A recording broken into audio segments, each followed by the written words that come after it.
I had never believed that quiet could be so deafening until that evening, standing in a low-lit bar with neon humming overhead. The hush around me seemed to rupture everything I thought I knew.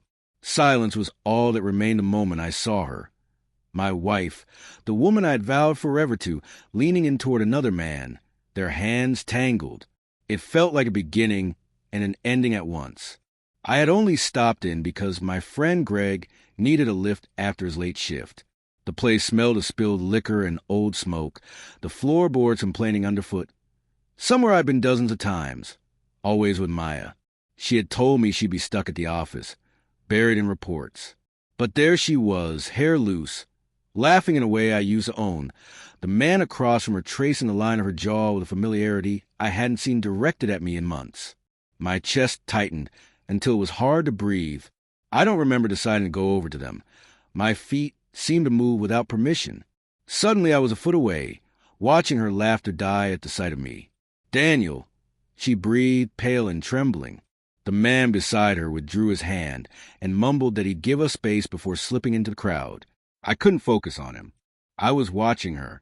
She opened her mouth, maybe to explain, maybe to protest. I didn't wait to hear it.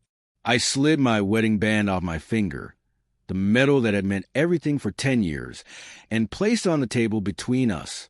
I nudged it toward her, without a single word. Her hand hovered, then reached. Her lips trembled. "Daniel, please," she begged. I stood and walked away. The house that night felt like an exhibit stage for a stranger. Photos of vacations and birthdays, our wedding portraits, all looked like props in someone else's story. I sat in the dark and let the silence press into me. Part of me wanted her not to come home. Another part despised the thought of front door remaining closed forever. When the lock clicked after midnight, I braced myself.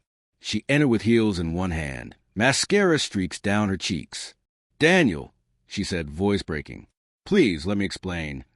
I kept my tone level. "Explain what?" "Explain how working late suddenly means holding hands with someone at a bar." She crumpled, dropping her shoes, and moved toward me, but I stopped her with a raised hand. "Don't," I said. It came out harder than I intended. She tried to tell me it wasn't what it looked like. I had seen enough. "I've been lonely," she admitted, and the word landed heavier than any accusation.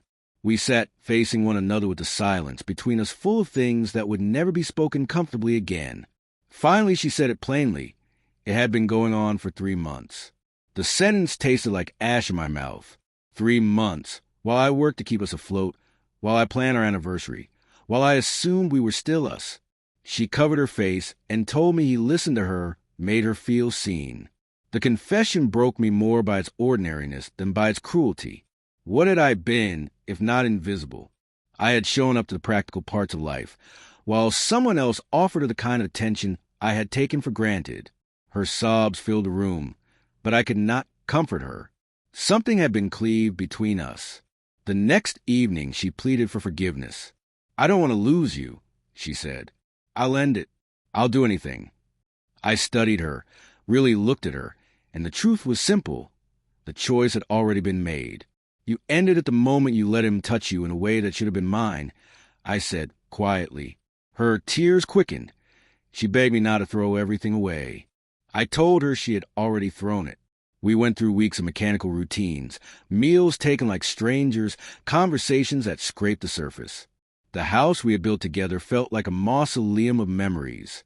Staying for the mortgage, and the years seemed like living inside a grave of shared history. One night, I packed a bag. She reached for me, pleaded for change. I stepped away and left, telling her she couldn't undo what she had chosen. My new apartment downtown was small and very quiet. Some nights, I lay awake staring at the ceiling, wondering whether I had done the right thing. But every time I closed my eyes, I saw the bar, Maya's laughter, the ring crossing the table toward her. The image was a brand I could not scrub away. Weeks later, she appeared on my doorstep with the ring in her hand, hair disheveled, eyes pleading. "I kept it," she said. I shook my head. "It's not mine anymore." The ring had become a symbol of trust and faith neither of us could restore. When she stood in the rain outside my building and I closed the door, there was no rancor left in me, only emptiness. Betrayal does not always leave you burning. Sometimes it hollows you out. In that hollow, I found something I hadn't expected, a space to breathe, to relearn who I was apart from the person I had been with her.